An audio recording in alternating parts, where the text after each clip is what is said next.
Hi അസ്സാം വലൈക്കും, welcome back. എല്ലാവർക്കും സുഖമല്ലേ? ഞാനിവിടെ സുഖമായിരിക്കുന്നത്, അൽഹംദുലില്ലാ. ഇന്ന് നമ്മൾ നമ്മുടെ ഐലൻഡ് കിച്ചൻ്റെ വീഡിയോയുടെ പാർട്ട് 2 ആണ് കേട്ടോ ചെയ്യുന്നത്. നമ്മുടെ പാർട്ട് 1 വീട് പണി നടക്കുന്ന ഒരുപാട് പേർക്ക് യൂസ്ഫുൾ ആയിട്ടുണ്ടാവും എന്ന് വിചാരിക്കുന്നു. പിന്നെ നമ്മുടെ ആദ്യത്തെ വീഡിയോയുടെ കമൻറ്റ് ബോക്സിൽ കുറേ പേര് ചില ഡൗട്ട്സൊക്കെ ചോദിച്ചിട്ടുണ്ടായിരുന്നു. അതായത് നമ്മുടെ കൗണ്ടർ ടോപ്പിൽ എന്താണ് ഉപയോഗിച്ചിട്ടുള്ളത്, നമ്മൾ ഡൈനിങ് ടേബിളിൻ്റെ സൈസ് എത്രയാണ്, ഹുഡ് ആൻഡ് ഹോബ് ഏത് കമ്പനിയുടെ ആണെന്നൊക്കെ ചോദിച്ചിട്ട്. Hood and hob pure flames എന്ന് പറഞ്ഞിട്ടുള്ള ഒരു എന്താ പറയുക ഇന്ത്യൻ കമ്പനിയുടെ ആണ് കേട്ടോ. അതായത് ഇന്ത്യൻ ടൈപ്പ് ഓഫ് കുക്കിങ്ങിന് സ്യൂട്ട് ആയതെന്ന് വിചാരിച്ചിട്ട് ഞങ്ങൾ അങ്ങനെ മേടിച്ചതാണ്. പിന്നെ അതുപോലെ ഡൈനിങ് ടേബിളിൻ്റെ കറക്റ്റ് മെഷർമെൻറ്റ് എത്രയാണെന്ന് ഞാൻ നോക്കിയിട്ടില്ല. അത് ഡൈനിങ് ഏരിയേൻ്റെ വീഡിയോ ചെയ്യുമ്പോൾ ഞാൻ പറയാം. നമ്മൾ 4x4, അതായത് ഒരു സൈഡിൽ 4 ചെയറും മറ്റേ സൈഡിൽ 4 ചെയറും ഇടുന്ന രീതിയിൽ ഇങ്ങനെ നീളത്തിലാണ് നമ്മളത് സെലക്ട് ചെയ്തിട്ടുള്ളത്. അതേപോലെ കൗണ്ടർ ടോപ്പിൽ കിച്ചണിലൊക്കെ നമ്മൾ യൂസ് ചെയ്തിട്ടുള്ളത് ടൈൽസ് ആണ് കേട്ടോ. വിട്രിഫൈഡ് ടൈൽ എന്ന് പറഞ്ഞിട്ട് ടൈൽസ് കിട്ടും വലിയ സൈസിൽ. കൗണ്ടർ ടോപ്പിൽ ഇടാനുള്ളത് നീളത്തിൽ എന്താ പറയുക, അതിനായിട്ട് സെപ്പറേറ്റ് ഒരുപാട് കളേഴ്സും ഡിസൈൻസും ഒക്കെ ഉണ്ടാവും കേട്ടോ. അങ്ങനെ നമ്മൾ വാങ്ങിച്ചതാണത്. അതൊക്കെ എവിടെ നിന്നാണ് വാങ്ങിച്ചത്, എത്ര റേറ്റ് വന്നു, അങ്ങനെയുള്ള കാര്യങ്ങളൊക്കെ ഞാൻ കിച്ചൺ ടൂർ ചെയ്യുമ്പോൾ പറയാം കേട്ടോ. അതായത് എല്ലാം കൂടെ ഒന്നിച്ച് പറഞ്ഞാൽ ഇതൊക്കെ കൂടി മിക്സ് ആയി പോകും. അതുകൊണ്ടാണ് ഞാൻ എല്ലാം വേറെ വേറെ ടോപ്പിക്കായിട്ട് ആവശ്യമുള്ളവർക്ക് ആ ഒരു ടോപ്പിക്ക് മാത്രം കണ്ടാൽ മതിയല്ലോ. വെറുതെ എൻ്റെ സംസാരം ഇങ്ങനെ കേട്ടോണ്ടിരിക്കണ്ടല്ലോ എന്ന് വിചാരിച്ചിട്ടാണ്. ഇപ്പോൾ നമ്മൾ എന്താ പറയുക, ഈ ഒരു ഐലൻഡ് കൗണ്ടറിനെ കുറിച്ച്, കിച്ചണിനെ കുറിച്ച് മാത്രമായിട്ടാണ് ഞാനിപ്പോൾ പറയണത് കേട്ടോ. കാരണം ഈ ഒരു ഐലൻഡ് കിച്ചൺ ചെയ്യാൻ ആഗ്രഹമുള്ളവർക്ക് ജസ്റ്റ് ചെയ്യണം എന്നേ ഉണ്ടാവുള്ളൂ. പക്ഷേ വേറെ എവിടെയെങ്കിലും പോയിട്ട് ഇത് എങ്ങനെയാണെന്നൊന്ന് എക്സ്പീരിയൻസ് ചെയ്യാനുള്ള ഒരു അവസരം അവർക്ക് കിട്ടുന്നുണ്ടാവില്ല. മാത്രമല്ല ഇനിയിപ്പോൾ അത് അവർ കാണുക ഇങ്ങനെ ഏതെങ്കിലും ഒരു ഷോപ്പിൽ അല്ലെങ്കിൽ കമ്പനിയിൽ ഉണ്ടാക്കി വെച്ചതായിരിക്കും. അങ്ങനെ കാണുമ്പോൾ ഇത് കുക്ക് ചെയ്തിട്ട് എങ്ങനെയാണ് ഇതിൻ്റെ എക്സ്പീരിയൻസ്, നല്ലതാണോ ചീത്തയാണോ എന്ന് അവർക്ക് മനസ്സിലാവില്ലല്ലോ. അപ്പം അങ്ങനെയുള്ള കാര്യങ്ങളാണ് ഞാനിവിടെ ഷെയർ ചെയ്യാൻ വേണ്ടി ഉദ്ദേശിക്കുന്നത് കേട്ടോ. ഇപ്പോൾ എന്താ പറയുക, ഇത് നമ്മുടെ കിച്ചൻ്റെ ഇലക്ട്രിക് ചിമ്മിനിയാണ് കേട്ടോ. അതായത് ഈ ഒരു സംഭവങ്ങൾ നേരത്തെ തന്നെ മനസ്സിൽ കാണണേ. അതായത് ഈ ഒരു സംഭവം കൊടുത്തിട്ട് ഇതിൽ കൂടെ വലിച്ചെടുക്കുന്ന മറ്റേ ആവിയും പുകയൊക്കെ ഉണ്ടല്ലോ, അത് പുറത്തേക്ക് കളയാൻ വേണ്ടിയിട്ട് ഇതിൻ്റെ മുകളിൽ നിന്ന് ഇങ്ങനെ പൈപ്പ് ഇങ്ങനെ പോയിട്ട്, കുറച്ച് വണ്ണുള്ള പൈപ്പ് ഇങ്ങനെ പോയിട്ട് നമ്മുടെ ചുമര് തുളച്ച് പുറത്തേക്ക് ഇട്ട് കൊടുക്കുകയാണ് ചെയ്യുക. അപ്പം അത് എന്താ പറയുക, ഒരു വൃത്തികേടായിട്ട് നമ്മുടെ ഉള്ളിൽ നിന്ന് നോക്കിയാൽ കാണാത്ത രീതിയിൽ ഹൈഡ് ചെയ്ത് വെച്ച് കൊണ്ടുപോകണമെന്നുണ്ടെങ്കിൽ സീലിംഗ് ചെയ്തേ പറ്റുള്ളൂ കേട്ടോ. അതാകുമ്പോൾ നമ്മൾ ഈ എന്താ പറയുക, ഈ ചിമ്മിനിയുടെ കാണാൻ പറ്റുന്ന നല്ല ഭാഗം ഉണ്ടല്ലോ, അത് നമുക്ക് ഈ സീലിങ്ങിൻ്റെ പുറത്തേക്ക് ഇങ്ങനെ തൂക്കിയിടാം. എന്നിട്ട് മറ്റേ ഭാഗം പൈപ്പ് ഇങ്ങനെ എക്സ്റ്റെൻഡ് ചെയ്ത് പോകുന്ന ഭാഗം നമുക്ക് എന്ത് ചെയ്താൽ മതി, അതൊരു എന്താ പറയുക, ഈ സീലിങ്ങിൻ്റെ ഉള്ളിലേക്ക് ആക്കിയിട്ട് കാണാത്ത രീതിയിൽ കൊടുത്തിട്ടുണ്ടെങ്കിൽ നല്ല വൃത്തിക്ക് കിട്ടും കേട്ടോ. ഇല്ലാന്നുണ്ടെങ്കിൽ ഒരു വൃത്തികേടായിരിക്കും. ഇനി നമുക്ക് ഈ ഒരു കിച്ചണിലെ ഐലൻഡ് കൗണ്ടറിൻ്റെ അളവ് എത്രയാണെന്ന് കറക്റ്റ് ഒന്ന് നോക്കിയാലോ. ഇതിൻ്റെ നീളം വരുന്നത് ഏകദേശം 57.5 ഇഞ്ചാണ് കേട്ടോ. 57.5 ഇഞ്ച് എന്ന് പറയുന്നത് നമ്മുടെ ബ്രേക്ക്ഫാസ്റ്റ് കൗണ്ടറിൻ്റെ അവിടെ 2 ചെയർ ഇടാനുള്ള ഒരു സ്പേസ് കണക്കാക്കിയിട്ടാണ് കേട്ടോ അത് നമ്മൾ എടുത്തിട്ടുള്ളത്.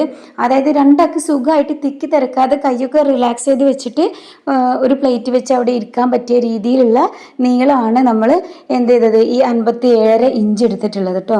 ഇനിയിപ്പോൾ നിങ്ങൾക്ക് ബ്രേക്ക്ഫാസ്റ്റ് കൗണ്ടർ ഇല്ല എന്നെങ്കിൽ പോലും നിങ്ങൾ എന്ത് ചെയ്യാൻ പാടില്ല, ഇതിനേക്കാളും കുറച്ചിട്ട് നമ്മൾ എടുക്കാൻ പാടില്ല കേട്ടോ. അതിൻ്റെ കാരണങ്ങൾ എന്താണെന്ന് ഞാൻ കുറച്ച് കഴിഞ്ഞ് പറയാം.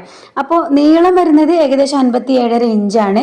ഇനി നമുക്കിതിൻ്റെ വീതി ഒന്ന് അളന്ന് നോക്കാം. നമ്മുടെ ഹോബ് വരുന്ന ആ ഒരു ഏരിയയും പിന്നെ ബ്രേക്ക്ഫാസ്റ്റ് കൗണ്ടറിൻ്റെ ഏരിയയും കൂടെ കൂട്ടിയിട്ടാണ് ഞാൻ ഇതിൻ്റെ വീതി പറഞ്ഞിരുന്നത് കേട്ടോ. അത് ഒന്നിച്ച് ഏകദേശം ഒരു 40 ഇഞ്ചാണ് വന്നിട്ടുള്ളത്. ഞാൻ ഈ ഏകദേശം എന്ന് പറയുന്നത് എക്സാക്റ്റ് 40 ഇഞ്ച് എന്ന് പറയാൻ പറ്റില്ല, കുറച്ച് അങ്ങോട്ടും ഇങ്ങോട്ടൊക്കെ മാറ്റുണ്ട്. അപ്പോൾ ഒരു 40 ഇഞ്ചാണ് ഏകദേശം വന്നിട്ടുള്ളത്. അപ്പോൾ ഇത് ഏറ്റവും മിനിമം ആണ് കേട്ടോ. എൻ്റെ കിച്ചന് ഇത്രയും കൊടുക്കാനുള്ള ഒരു സൗകര്യമേ ഉള്ളൂ, ചെറിയൊരു കിച്ചനാണ്. അപ്പോൾ നിങ്ങളുടെ കിച്ചൻ്റെ വലിപ്പം അനുസരിച്ച് ഈ വീതി നിങ്ങൾക്ക് കുറച്ചും കൂടി കൂട്ടിയിട്ടൊക്കെ കൊടുക്കാം കേട്ടോ. അതുകൊണ്ട് പ്രശ്നമൊന്നുമില്ല, സൗകര്യം കൂടെ ഉള്ളൂ. ഇനി നമ്മുടെ ഹോബ് വരുന്ന ഏരിയ മാത്രമായിട്ട് അളന്ന് നോക്കുമ്പോൾ 23.5 ഇഞ്ച് അളവ് വരുന്നുണ്ട് കേട്ടോ, വീതി. അപ്പോൾ നമ്മുടെ ഹോബിൻ്റെ വീതി ഏകദേശം 18 വരുന്നത്. അപ്പോൾ ആ ഒരു 18 ഇഞ്ച് വീതിയുള്ള ഒരു ഹോബ് ആണ് നിങ്ങൾ സെലക്ട് ചെയ്യണമെന്നുണ്ടെങ്കിൽ എന്തായാലും നിങ്ങൾ ഈ 23.5 കൊടുക്കണം കേട്ടോ. കാരണം ഇല്ലാന്നുണ്ടെങ്കിൽ തീരെ സൗകര്യം ഇല്ലാണ്ടാവും, നിങ്ങൾ കുക്ക് ചെയ്യുന്ന സമയത്ത് നല്ല ബുദ്ധിമുട്ടായിരിക്കും. ഇനി ഞാൻ പറയാൻ പോകുന്ന കാര്യം ശ്രദ്ധിച്ച് കേൾക്കണം കേട്ടോ. ഇല്ലാന്നുണ്ടെങ്കിൽ നിങ്ങൾ ഐലൻഡ് കിച്ചൺ ചെയ്യുന്ന സമയത്ത് എന്തായാലും പെട്ടുപോകും. അതെന്താണെന്ന് വെച്ചാൽ ഇപ്പോൾ ഈ ഒരു ഹോബിൻ്റെ നീളം നിങ്ങൾ കണ്ടോ? ഏകദേശം ഒരു 31 ഇഞ്ചിൻ്റെ അടുത്ത് വരുന്നുണ്ട്.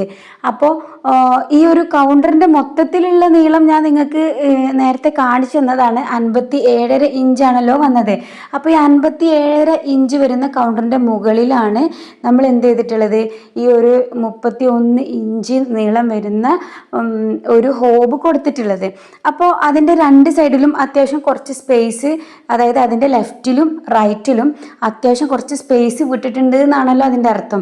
അപ്പോൾ ഞാൻ കാണിച്ചു തരാം നിങ്ങൾക്ക്. ഇപ്പോൾ ഞാൻ ഇവിടെ നിന്ന് കുക്ക് ചെയ്യുവാണെങ്കിൽ എൻ്റെ റൈറ്റ് സൈഡിൽ ഏകദേശം ഒരു 15.5 ഇഞ്ച് ഞാൻ വിട്ടിട്ടുണ്ട്. കൗണ്ടർ ടോപ്പായിട്ട് തന്നെ അങ്ങനെ വിട്ടിട്ടുണ്ട്. ചിലർ എന്ത് ചെയ്യുമെന്ന് വെച്ചാൽ ഈ ഹോബ് കൊടുത്തിട്ട് ഹോബിൻ്റെ അതേ അളവിൽ കുറച്ചൊന്നും ഒരു 1/2 ഇഞ്ചോ 1 ഇഞ്ചോ ഒക്കെ വിട്ടിട്ട് അവർ കൗണ്ടർ അങ്ങനെ സ്റ്റോപ്പ് ചെയ്യും. അത്രേ ഉണ്ടാവുള്ളൂ. അങ്ങനെ കൊടുത്തിട്ടുണ്ടെങ്കിൽ എന്താ പ്രശ്നം എന്ന് വെച്ചാൽ, നമ്മളൊരു കുക്ക് ചെയ്യുന്ന സമയത്ത് ഒരു കുക്കറോ അല്ലെങ്കിൽ ഒരു പാത്രമോ ഒക്കെ പെട്ടെന്നൊന്ന് എടുത്ത് അങ്ങോട്ടോ ഇങ്ങോട്ടോ വെക്കാനും ഒക്കെ നമുക്ക് സ്പേസ് ആവശ്യമുണ്ടല്ലോ. ആ ഒരു സ്പേസ് ശരിക്കും രണ്ട് സൈഡിലും നല്ലോണം വേണം കേട്ടോ. ഈ ഒരു സൈഡിൽ ഞാൻ കൊടുത്തിട്ടുള്ളത്, അതായത് ഞാൻ നിൽക്കുമ്പോൾ എൻ്റെ ലെഫ്റ്റ് സൈഡിൽ വരുന്ന ഏരിയയിൽ ഞാൻ കൊടുത്തിട്ടുള്ളത് 11 ഇഞ്ചാണ്. ഇത് ഏറ്റവും ചുരുങ്ങിയതാണ്. ഞാൻ നിങ്ങളോട് പറഞ്ഞല്ലോ, ഇതിൻ്റെ ഉള്ളിൽ അളവെല്ലാം ഏറ്റവും മിനിമം ആണ് കേട്ടോ. കാരണം ഇതൊരു ചെറിയ കിച്ചണാണ്. അപ്പോൾ നിങ്ങൾക്ക് അത്യാവശ്യം സ്പേസ് ഉണ്ട് എന്നുണ്ടെങ്കിൽ നിങ്ങൾ എന്ത് ചെയ്യാം, ഈ ഒരു സംഭവം നീളം കുറച്ച് കൂടുതൽ കൊടുക്കുക. കാലി സ്പേസ് കുറച്ച് കൂടുതൽ കൊടുക്കുക കൗണ്ടർ ടോപ്പ്. എന്താ വെച്ചാൽ നിങ്ങൾക്ക് ആ ഒരു സ്പേസ് എപ്പോഴും യൂസ്ഫുൾ ആയിരിക്കും. നിങ്ങൾക്ക് എന്തെങ്കിലും കട്ട് ചെയ്യാനോ അല്ലെങ്കിൽ അവിടെ നിന്ന് എന്തെങ്കിലുമൊക്കെ മിക്സിങ് ചെയ്യാനോ കുക്ക് ചെയ്യാനോ വേറെ പാത്രങ്ങൾ വെക്കാനോ. ഇപ്പോൾ ഒരു ദോശ ചുടുവാണെങ്കിൽ ആ ബാറ്റർ ഒഴിച്ചിട്ടുള്ള പാത്രം നിങ്ങൾ വെക്കണമല്ലോ. അങ്ങനെയൊക്കെ ഒരു സ്പേസ് ഇല്ലെങ്കിൽ നിങ്ങൾ എങ്ങനെ ദോശ ചുടും? ആ മാവ് ഇങ്ങനെ ഒഴിക്കണമെങ്കിൽ ആദ്യം മാവ് ഒരു പാത്രത്തിൽ അവിടെ വെക്കണ്ടേ. അപ്പോൾ ആ ഒരു സ്പേസ് ഇല്ലാതെ ഇഷ്ടം പോലെ കിച്ചൺസ് ഞാൻ കണ്ടിട്ടുണ്ട്. ഇഷ്ടം പോലെ കണ്ടിട്ടുണ്ട്. യൂട്യൂബിലും കണ്ടിട്ടുണ്ട്, അല്ലാതെ പിക്ചേഴ്സ് ഒരുപാട് കണ്ടിട്ടുണ്ട്, നേരിട്ടല്ല കേട്ടോ. അപ്പോൾ അതിൻ്റെ ഒരു പ്രശ്നം ഇതാണ്, നമുക്ക് തീരെ സ്പേസ് ഉണ്ടാവില്ല. ഒരു പാത്രം ഒന്ന് അങ്ങോട്ടും ഇങ്ങോട്ടും വാങ്ങി വെക്കണമെങ്കിൽ ഒരു സ്പേസും ഉണ്ടാവില്ല, ഒന്നും ഉണ്ടാവില്ല. അപ്പോൾ നമ്മളെല്ലതും ഈ സ്റ്റൗമ്മ കയറ്റി വെക്കേണ്ട ഒരു അവസ്ഥ വരും. അപ്പോൾ അതിന് വേണ്ടിയിട്ട് എന്തായാലും നിങ്ങൾ രണ്ട് സൈഡിലും അത്യാവശ്യം സ്പേസ് നീളത്തിൽ വിടുക കേട്ടോ. എനിക്ക് ഇത്ര സ്പേസേ ഉള്ളൂ, അതുകൊണ്ടാണ് ഞാൻ ഇങ്ങനെ കൊടുത്തിട്ടുള്ളത്. ഇല്ലാന്നുണ്ടെങ്കിൽ ഇനിയും കൂട്ടിക്കഴിഞ്ഞാൽ പിന്നെ എനിക്കിവിടെ വർക്കിംഗ് സ്പേസ് നടക്കാനൊന്നും സ്പേസ് ഇല്ലാതെയാവും. അതുകൊണ്ട് മിനിമത്തിലാണ് ഞാനെല്ലാം ചെയ്തിട്ടുള്ളത്. നിങ്ങൾക്ക് നീളത്തിൽ കിച്ചൺ ചെയ്തിട്ട് കുറച്ച് കൗണ്ടർ ടോപ്പൊക്കെ കുറച്ച് നീളത്തിൽ കൊടുത്താൽ നല്ല യൂസ്ഫുൾ ആയിരിക്കും. ഇനി ഞാൻ നിങ്ങൾക്ക് നമ്മുടെ ഈ സ്റ്റൗവ്, അതായത് ഹോബും പിന്നെ സിങ്കും ഫ്രിഡ്ജും കറക്റ്റ് ഏത് പൊസിഷനിൽ വെക്കണം എന്നുള്ളത് കാണിച്ചു തരാം കേട്ടോ. ഞാൻ നമ്മുടെ ഫസ്റ്റ് വീഡിയോയിൽ നിങ്ങളോട് പറഞ്ഞില്ലേ, പാർട്ട് 1ൽ, അതായത് ഈ രണ്ട് കൗണ്ടറിൻ്റെയും ഇടയിലുള്ള ദൂരം, നമ്മുടെ സിങ്ക് വെച്ചിട്ടുള്ള കൗണ്ടറിൻ്റെയും നമ്മുടെ ഐലൻഡ് കൗണ്ടറിൻ്റെയും ഇടയിലുള്ള ദൂരം ഒരുപാട് കൂടുതൽ കൊടുക്കാൻ പാടില്ല എന്നുള്ളത്. അതിൻ്റെ കാരണം എന്താണെന്നറിയോ? നമ്മളിപ്പോൾ ഈ സ്റ്റൗവിൽ വർക്ക് ചെയ്യണം, ആദ്യം ഒരു പാത്രം ഉണ്ട് അല്ലെങ്കിൽ ഒരു കുക്കർ ഉണ്ട്, എനിക്ക് പെട്ടെന്ന് എടുത്തിട്ട് അത് സിങ്കിലേക്ക് വെക്കണം. അപ്പോൾ അങ്ങനെ അർജൻറ്റായ സമയത്തൊക്കെ നമ്മൾ ഈ സിങ്കിലേക്ക് വെക്കുന്ന സമയത്ത് ഈ പാത്രം എടുത്ത് ജസ്റ്റ് ഞാനൊന്ന് ബാക്കിലേക്ക് ടേൺ ചെയ്താൽ നേരെ സിങ്കിലേക്ക് എൻ്റെ കൈ എത്തുന്ന രീതിയിൽ അത്രയും ഏകദേശം ദൂരം അവിടെ കൊടുക്കാൻ പാടുള്ളൂ കേട്ടോ. അല്ലാതെ അത് അവിടെ നിന്ന് എടുത്ത് കുറേ ദൂരം അങ്ങോട്ട് നടന്ന് പോയി അവിടെ ഒരു സിങ്കിലേക്ക് വെക്കുക, അവിടെ നിന്നൊരു സാധനം എടുത്ത് കുറേ നടന്ന് ഇങ്ങോട്ട് വന്ന് എടുക്കുക, അത് ഭയങ്കര ബുദ്ധിമുട്ടായിരിക്കും നിങ്ങൾക്ക്. എന്താ പറയുക, നിങ്ങൾ ഫാസ്റ്റായിട്ട് വർക്ക് ചെയ്യുന്ന ആളുകളാണെങ്കിൽ വെറുതെ കുറേ ഈ രണ്ട് കൗണ്ടറുകൾക്ക് ഇടയിൽ വെറുതെ കുറേ ഇങ്ങനെ നടക്കേണ്ടി വരും. അപ്പോൾ ആ ഒരു സംഭവം നിങ്ങൾ എപ്പോഴും ശ്രദ്ധിക്കുക.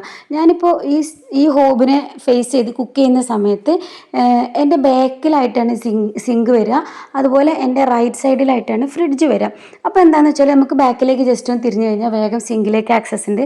അതുപോലെ തന്നെ നമ്മുടെ റൈറ്റ് സൈഡിൽ തന്നെ വലതുവശത്ത് തന്നെ ഫ്രിഡ്ജ് ഉണ്ട്. അപ്പോൾ എന്തെങ്കിലും ഫ്രിഡ്ജിൽ നിന്ന് എടുക്കണമെങ്കിലും പെട്ടെന്ന് നമുക്ക് ആക്സസ് ഉണ്ട്. എന്തെങ്കിലും ഒരു സാധനം ഫ്രിഡ്ജിൽ നിന്ന് എടുത്ത് പെട്ടെന്ന് സ്റ്റൗവിൻ്റെ അവിടേക്ക് കൊണ്ടുവരണം, കുക്ക് ചെയ്യുന്ന അവിടേക്ക് കൊണ്ടുവരണം എന്നുണ്ടെങ്കിൽ പെട്ടെന്ന് നമുക്ക് ആക്സസ് ഉണ്ട്. ഇനിയിപ്പോൾ നിങ്ങളുടെ കിച്ചൺ ഐലൻഡ് കിച്ചൺ അല്ലെങ്കിൽ കൂടി നിങ്ങൾ ഈ ഒരു പാറ്റേൺ ഫോളോ ചെയ്യാൻ വേണ്ടി മാക്സിമം ശ്രമിക്കുക കേട്ടോ.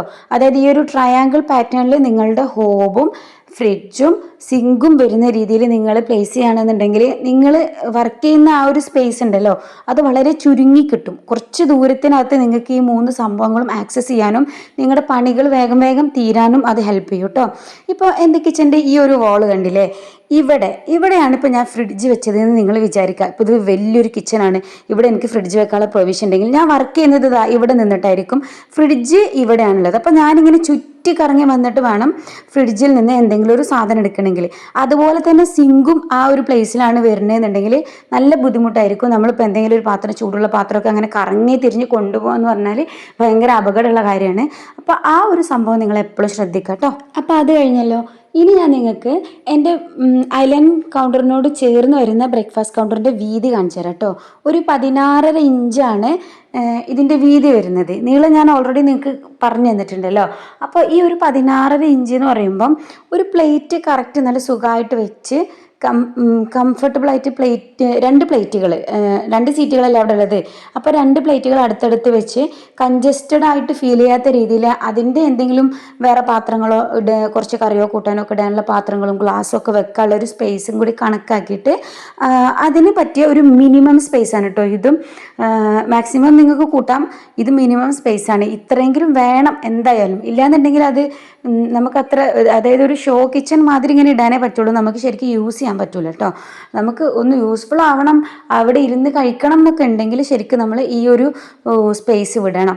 അപ്പോൾ എൻ്റെ ഒരു പ്ലേറ്റൊക്കെ വെച്ച് നോക്കിയിട്ട് അതിൻ്റെ ഒരു സൈസൊക്കെ നോക്കിയിട്ടാണ് കേട്ടോ ഞാൻ ഏകദേശം ഒരു പ്ലേറ്റ് വെക്കുമ്പോൾ എത്ര വേണ്ടി വരും എന്നൊക്കെ നോക്കി ഡിസ്കസ് ചെയ്തൊക്കെയാണ് നമ്മളിത് തീരുമാനിച്ചത്. അപ്പോൾ ഇങ്ങനെ 2 പ്ലേറ്റ് വെക്കാനുള്ള ഒരു വീതി, ഒരു പ്ലേറ്റ് വെക്കുമ്പോഴുള്ള ആ ഒരു വീതിയാണ് കേട്ടോ നമ്മളിത് എടുത്തിട്ടുള്ളത്. ഇനി ഞാൻ നിങ്ങൾക്ക് കാണിച്ചു തരാൻ പോകുന്ന കാര്യം ശ്രദ്ധിച്ച് കാണണേ. വളരെ ഇമ്പോർട്ടൻ്റ് ആയിട്ടുള്ള കാര്യമാണ് കേട്ടോ. പലർക്കും അബദ്ധം പറ്റുന്നതാണ് ഇതിൽ. ഇത് വളരെ ഇമ്പോർട്ടൻ്റ് ആണ് നിങ്ങൾ ഐലൻഡ് കൗണ്ടർ ഉണ്ടാക്കുമ്പോൾ. അതായത് നമ്മുടെ ഐലൻഡ് കൗണ്ടറിൻ്റെ മുകളിൽ ആ ഒരു ഭാഗത്ത് നിന്ന് ബ്രേക്ക്ഫാസ്റ്റ് കൗണ്ടറിലേക്കുള്ള ഹൈറ്റാണ് ഞാൻ കാണിച്ചിരുന്നത്. ഞാനിവിടെ ഒരു 4 ഇഞ്ചാണ് കൊടുത്തിട്ടുള്ളത് കേട്ടോ. ശരിക്കും 4 ഇഞ്ചൊന്നും പോരാ, ഒരു 5 ഇഞ്ചോ ഒക്കെ ആവാം.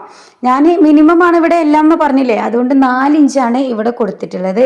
ആ 4 ഇഞ്ച് കൊടുത്തിട്ട് എന്താ പറയുക, ഈ ഒരു ബ്രേക്ക്ഫാസ്റ്റ് കൗണ്ടർ ഉണ്ടാക്കുമ്പോൾ അതിൻ്റെ ഗുണം എന്താണെന്നറിയോ?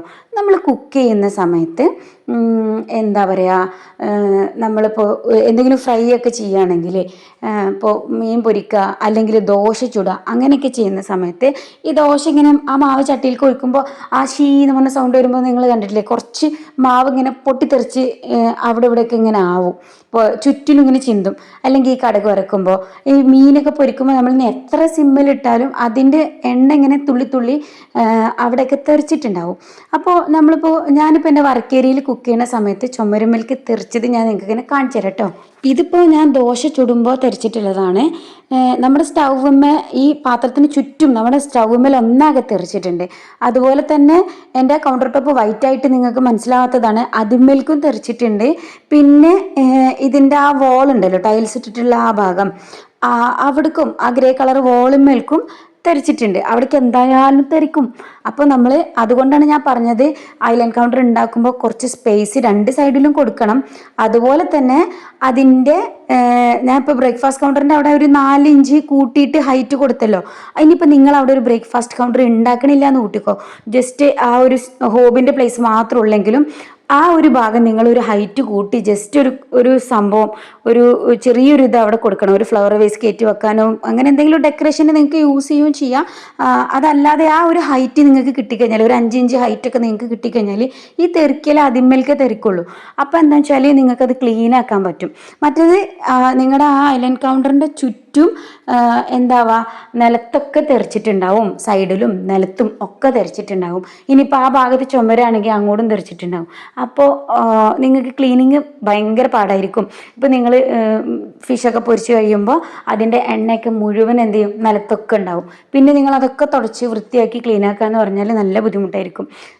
അപ്പോൾ അതിന് വേണ്ടിയിട്ടാണ് ഞാൻ പറഞ്ഞത്, നിങ്ങൾ ഹോബ് കൊടുക്കുമ്പോൾ അതിൻ്റെ 2 സൈഡിലും അത്യാവശ്യം സ്പേസ് കുറച്ച് എക്സ്ട്രാ കൊടുക്കണം. അതുപോലെ തന്നെ നിങ്ങളുടെ നേരെ എതിർവശത്ത്, നിങ്ങൾ ഹോബിനെ ഫേസ് ചെയ്ത് നിൽക്കുമ്പോൾ നേരെ എതിർവശത്ത് നിങ്ങൾ എന്ത് ചെയ്യുക, ഒന്നുകിൽ ബ്രേക്ക്ഫാസ്റ്റ് കൗണ്ടർ കൊടുക്കുക, അത് കുറച്ച് ഹൈറ്റിൽ കൊടുക്കുക. അതല്ലാന്നുണ്ടെങ്കിൽ ആ ബ്രേക്ക്ഫാസ്റ്റ് കൗണ്ടർ കൊടുക്കണില്ലെങ്കിൽ പോലും ഞാൻ നിങ്ങൾക്ക് ഇർഫാന ഷംഷീറിൻ്റെ കിച്ചൻ്റെ ഒരു ചെറിയ ഭാഗം സ്ക്രീൻഷോട്ട് എടുത്തിട്ട് ഇവിടെ കാണിച്ചു തരട്ടോ. നല്ല കിച്ചനാണ്. അവിടെ ഈ ഒരു സംഭവം ചെയ്തിട്ടുണ്ട്. പറയുമ്പോൾ അവൾ എനിക്ക് തോന്നുന്നു ബ്രേക്ക്ഫാസ്റ്റ് കൗണ്ടർ കൊടുത്തിരിക്കുകയല്ല, ജസ്റ്റ് ഇങ്ങനെ അവിടെ ഒരു ഹൈറ്റ് കൊടുത്തിട്ടേ ഉള്ളൂ. പക്ഷെ അത് ഞാൻ കൊടുത്തതിനേക്കാളും അത്യാവശ്യം നല്ല ഹൈറ്റ് ഉണ്ട്. അതുകൊണ്ട് തന്നെ എന്താ പറയുക, നല്ല കംഫർട്ടബിൾ ആയിരിക്കും കേട്ടോ. അതായത് ക്ലീനിങ് ടൈമിലൊക്കെ നല്ല ഉഷാറായിരിക്കും. ഞാൻ ഇർഫാനയുടെ കിച്ചണിനെ കുറിച്ച് ഇതിന് മുന്നത്തെ വീഡിയോയിലും പറഞ്ഞിട്ടുണ്ട്. അത് ഞാൻ ഫർസാന എന്നാണോ പറഞ്ഞത്? ഞാൻ പറഞ്ഞത് തെറ്റിപ്പോയിട്ടുണ്ടോ എന്ന് എനിക്കൊരു സംശയമുണ്ട് കേട്ടോ. ഞാൻ ഇന്ന് വീഡിയോ കണ്ടപ്പോഴാണ് പഠിച്ചോനെ ഫർസാന അല്ലല്ലോ ഇർഫാന അല്ലേ, ഞാൻ എൻ്റെ വീഡിയോയിൽ പറഞ്ഞ പേര് തെറ്റിപ്പോയല്ലോ എന്നൊക്കെ. ആ കിച്ചൻ്റെ ഒരു സ്ക്രീൻഷോട്ട് ഞാൻ അവിടെ കാണിച്ചു തരാം കേട്ടോ. കോപ്പിറൈറ്റ് വരുമോ ഇല്ലേന്നൊന്നും എനിക്ക് അറിഞ്ഞൂടാ, പക്ഷേ ഈ ഒരു സംഭവം നിങ്ങൾ മനസ്സിലാക്കി തരണം എന്നുള്ളതുകൊണ്ടാണ് ഞാൻ എൻ്റെ സ്ക്രീൻഷോട്ട് ഇവിടെ ആഡ് ചെയ്യുന്നത്. ഇതിൽ നമ്മൾ കുക്ക് ചെയ്യുന്ന പാത്രം സ്റ്റൗവിൽ വെച്ചിട്ടും അതിൻ്റെ മേലേക്കും ആ ബാക്കിലുള്ള ഭാഗം ഹൈറ്റ് വരുന്നില്ലേ, അതിനേക്കാളും ആ പാത്രത്തിനേക്കാളും കൂടുതൽ മേലേക്ക് നിൽക്കുന്നുണ്ട്. അപ്പോൾ എൻ്റെ 4 ഇഞ്ചിനേക്കാളും കൂടുതലുണ്ട് ഇത് എന്നാണ് അർത്ഥം. അതാണ് നല്ലത്. ഇനി ഞാൻ നിങ്ങൾക്ക് ഈ ഐലൈൻ കൗണ്ടറിൻ്റെ ഹൈറ്റ് കാണിച്ചു തരാം കേട്ടോ. ഇത് ഒരു 33.5 ഇഞ്ചാണ് കേട്ടോ വരുന്നത്. കറക്റ്റ് 33.5 ഇഞ്ചാണ് വരുന്നത്. അതിൻ്റെ ടോപ്പിലാണ് നമ്മൾ ഹോബ് കൊടുത്തിട്ടുള്ളത്. പിന്നെ നമ്മൾ ബ്രേക്ക്ഫാസ്റ്റ് കൗണ്ടറിൻ്റെ ഹൈറ്റ് അതിനേക്കാളും ഒരു 4 ഇഞ്ച് കൂടി 37.5 വരുന്നുണ്ട്. അത് ശരിക്കും ഞാൻ പറഞ്ഞില്ലേ, കുറച്ചും കൂടി കൂട്ടിയാൽ നമ്മൾ കുക്കിങ്ങിന് കുറച്ചും കൂടി ഈസിയാണ്. ആ ഒരു ഹൈറ്റ് ബ്രേക്ക്ഫാസ്റ്റ് കൗണ്ടറിൻ്റെ ഹൈറ്റ് കുറച്ചും കൂടി കൂടുതൽ എടുത്താൽ. പക്ഷെ ഞാൻ കൂടുതൽ എടുക്കാതിരിക്കാനുള്ള കാരണം എന്തായിരുന്നു എന്നറിയോ?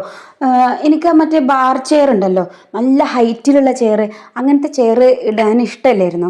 അപ്പോൾ അങ്ങനത്തെ ചെയർ ഇടുമ്പോൾ നമുക്ക് കുറച്ച് പ്രായം കുറവുള്ളവർക്കൊക്കെ ഈസി ആയിരിക്കും യൂസ് ചെയ്യാൻ. പക്ഷെ തീരെ ചെറിയ കുട്ടികളാണെങ്കിലും അതേപോലെ കുറച്ച് പ്രായമുള്ള സ്ത്രീകളൊക്കെ വന്നാൽ അവർക്ക് ഇരിക്കണമെങ്കിൽ നല്ല ബുദ്ധിമുട്ടായിരിക്കുമല്ലോ. കാരണം അതിൻ്റെ മേലേക്ക് ചാടിക്കയറി ഇരിക്കാൻ തന്നെ ബുദ്ധിമുട്ടാണ്. പിന്നെ ഇരുന്ന് കഴിഞ്ഞാൽ പിന്നെ കാല് നിലത്ത് മുട്ടൂല. അപ്പോൾ ആ ചെയർ നമ്മൾ ഒന്നുകൂടി ടേബിളിൻ്റെ ആ ടേബിളിൻ്റെ അടുത്തേക്ക് നീക്കിയിട്ടൊന്ന് ഇരിക്കണം കഴിക്കാൻ എന്നുണ്ടെങ്കിൽ നീക്കാൻ കഴിയൂല. കാരണം നീക്കണമെങ്കിൽ വേറൊരാൾ അത് പിടിച്ചിട്ട് നീക്കി തരേണ്ട ഒരവസ്ഥയാണ്. പിന്നെ വീലുള്ളതൊക്കെ വാങ്ങണം. വീലുള്ളതൊന്നും ക്വാളിറ്റി ഉള്ളതല്ല കേട്ടോ. അപ്പോൾ അതിനേക്കാളൊക്കെ നല്ലത് നമ്മളിങ്ങനെ ഡിസൈൻ ചെയ്ത് ഉണ്ടാക്കിപ്പിക്കുന്നതാണ്, മരത്തിൻ്റെ തന്നെ ഉണ്ടാക്കുന്നതാണ്. അപ്പോൾ ബാർ ചെയർ ശരിക്കും പറഞ്ഞാൽ നല്ല ഹൈറ്റ് ഉള്ളതായിരിക്കും. ഇത് ഞങ്ങൾ ഹൈറ്റ് ഞങ്ങൾക്ക് പാകാക്കി ഒരു ബ്രേക്ക്ഫാസ്റ്റ് കൗണ്ടർ ആക്കിയതിൻ്റെ ശേഷം അതിന് പാകാക്കി നമ്മൾ കസ്റ്റമൈസ് ചെയ്ത് ഉണ്ടാക്കിപ്പിച്ചതാണ്. അതിൽ ഇരുന്ന് കഴിഞ്ഞിട്ട് ഒരാൾക്ക് കാലം നിലത്ത് മുട്ടിയിട്ട് ചെയർ ഇങ്ങനെ എന്താ പറയുക നീക്കാൻ പറ്റുന്ന രീതിയിൽ കംഫർട്ടബിളായി കുട്ടികൾക്കും പ്രായവർക്കും ഒക്കെ ഇരുന്ന് ഉപയോഗിക്കാൻ പറ്റുന്ന രീതിയിലാണ് നമ്മൾ ഈ ചെയർ ഡിസൈൻ ചെയ്തിട്ടുള്ളത്. അപ്പോൾ ഐലൻഡ് കിച്ചണിനെ കുറിച്ച് നിങ്ങൾക്ക് ഇതുവരെ അറിയാത്ത കുറച്ച് കാര്യങ്ങൾ പറഞ്ഞു തരാൻ പറ്റിയെന്നാണ് ഞാൻ വിചാരിക്കുന്നത്. അത് നിങ്ങൾക്ക് യൂസ്ഫുൾ ആയി എന്ന് തോന്നുന്നുണ്ടെങ്കിൽ സബ്സ്ക്രൈബ് ചെയ്യാനും ലൈക്ക് ചെയ്യാനും ഷെയർ ചെയ്യാനും ഒന്നും മടിക്കരുത് കേട്ടോ. പിന്നെ നമ്മുടെ ഫാമിലി ഇന്ന് 500 സബ്സ്ക്രൈബേഴ്സ് ആവാനായി നിൽക്കുകയാണ്. ഞാൻ അതിൻ്റെ ഭയങ്കര സന്തോഷത്തിലാണ് കേട്ടോ. പിന്നെ ഞാൻ ഇന്നലെ തന്നെ വീഡിയോ അപ്ലോഡ് ചെയ്യുന്നൊക്കെ പറഞ്ഞിട്ടുണ്ടായിരുന്നു നിങ്ങളോട്, പക്ഷെ എനിക്കതിന് പറ്റിയില്ല കേട്ടോ. എന്താ പറയുക, ഇപ്പോൾ കുറച്ച് ഭയങ്കര തിരക്കുള്ളൊരു സമയമാണ്. ഇവിടെ ഹസ്ബൻഡിൻ്റെ ഉമ്മ സുഖമില്ലാതെ വന്ന് കിടക്കുകയാണ്, കാലൊടിഞ്ഞിട്ട് കിടക്കുകയാണ്. അപ്പോൾ അതിൻ്റേതായ തിരക്കും വിസിറ്റേഴ്സും പിന്നെ എൻ്റെ ക്ലാസ്സുകളും അതിൻ്റെ ഇടയിൽ യൂട്യൂബ് ചാനലും എല്ലാം കൂടി ആയിട്ട് ഭയങ്കര തിരക്കാണ്. പിന്നെ നമുക്ക് കുറച്ച് ചെടികളും കൂടി ഉണ്ടാകുമ്പോൾ പിന്നെ തീരെ സമയം ഉണ്ടാവില്ലല്ലോ അങ്ങനെ. അപ്പോൾ അതുകൊണ്ടാണ് ഞാനിങ്ങനെ എനിക്ക് കിട്ടുന്ന ഗ്യാപ്പിൽ എൻ്റെ പണികളുടെ ഇടയിൽ ഓടി വന്നിട്ട് കുറച്ചൊന്ന് എഡിറ്റ് ചെയ്യും, വീണ്ടും ഓടി എൻ്റെ ജോലിക്ക് തന്നെ പോകും, പിന്നെയും ഓടി വന്നിട്ട് ബാക്കി കുറച്ച് എഡിറ്റ് ചെയ്യും. അങ്ങനെ ആയിട്ട് ഞാൻ ഇത് കംപ്ലീറ്റ് ചെയ്തത്. അപ്പോൾ എന്താ പറയുക, നിങ്ങൾക്കിനി ഞാൻ ഉൾപ്പെടുത്താൻ മറന്നുപോയ എന്തെങ്കിലും കാര്യങ്ങളുണ്ടെങ്കിൽ അത് കമൻറ്റ് ബോക്സിൽ ഉൾക്കൊള്ളിക്കാം കേട്ടോ. നിങ്ങൾ കമൻറ്റ് ബോക്സിൽ പറഞ്ഞാൽ മതി, അപ്പോൾ ഞാൻ അതിനെക്കുറിച്ച് വീഡിയോ ചെയ്യാം. പിന്നെ എന്താണ്, ഇനി കൗണ്ടർ ടോപ്പിൽ എന്താ ഉപയോഗിച്ചത്, പിന്നെ ഹുഡ് ഹോബ് അങ്ങനത്തെ കാര്യങ്ങൾ കുറേ ഡീറ്റെയിൽസ് പറയാനുണ്ട്. അതേപോലെ ഫർണിച്ചറുകൾ അങ്ങനെ കുറേ സംഭവങ്ങൾ പറയാനുണ്ട്, ഇൻറ്റീരിയർ ടിപ്സും കാര്യങ്ങളൊക്കെ. അതൊക്കെ ഞാൻ കിച്ചണിനെ കുറിച്ചുള്ള ബാക്കി കാര്യങ്ങളെല്ലാം കിച്ചൺ ടൂർ ചെയ്യുമ്പോൾ അതിൽ ഉപയോഗിച്ച പ്രോഡക്റ്റ്സ് ഒക്കെ അപ്പം ഞാൻ പറയാം. ബാക്കി നമുക്ക് എന്താ പറയുക, ഒരു ഡൈനിങ് ടേബിൾ സെലക്ട് ചെയ്യുമ്പോൾ ശ്രദ്ധിക്കേണ്ട കാര്യങ്ങൾ, അളവ്, പിന്നെ അങ്ങനത്തെ കുറേ കാര്യങ്ങൾ, അതെങ്ങനെ നമുക്ക് ഇൻറ്റീരിയർ ഡിസൈനുമായിട്ട് മാച്ച് ചെയ്ത് കൊണ്ടുപോകാം, അതുപോലെ നമ്മളൊരു ലിവിങ് റൂം എങ്ങനെ ഡിസൈൻ ചെയ്തെടുക്കാം, അങ്ങനെയുള്ള നമ്മൾ സ്വയം ഇതൊക്കെ ചെയ്യുമ്പോൾ എന്തൊക്കെ കാര്യങ്ങൾ ശ്രദ്ധിക്കണം. വേറൊരു ഡിസൈനർ ഉണ്ടെങ്കിൽ പിന്നെ നമ്മൾ അയാളോട് പറഞ്ഞാൽ മതി. ഇത് നമ്മൾ തന്നെ ബഡ്ജറ്റ് ഫ്രണ്ട്ലി ആയിട്ട് ചെയ്യുവാണെങ്കിൽ എങ്ങനെ ചെയ്യണം എന്നൊക്കെയുള്ള ടിപ്സ് ഇൻഷാല്ലാ ഞാൻ വരും വീഡിയോസിലൊക്കെ ഉൾപ്പെടുത്തും.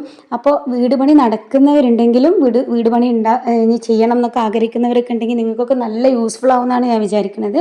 അപ്പോൾ നിങ്ങളെല്ലാവരും സബ്സ്ക്രൈബ് ചെയ്ത് എൻ്റെ വീഡിയോസ് എല്ലാം കണ്ടു നോക്കുക. നിങ്ങൾക്ക് എന്തായാലും ഇഷ്ടപ്പെടും, യൂസ്ഫുൾ ആവും. പിന്നെ എൻ്റെ സംസാരം എന്താ പറയുക, ഇഷ്ടമാണ് എന്ന് പറഞ്ഞ് കുറേ കമൻറ്റ്സ് വരുന്നുണ്ട്.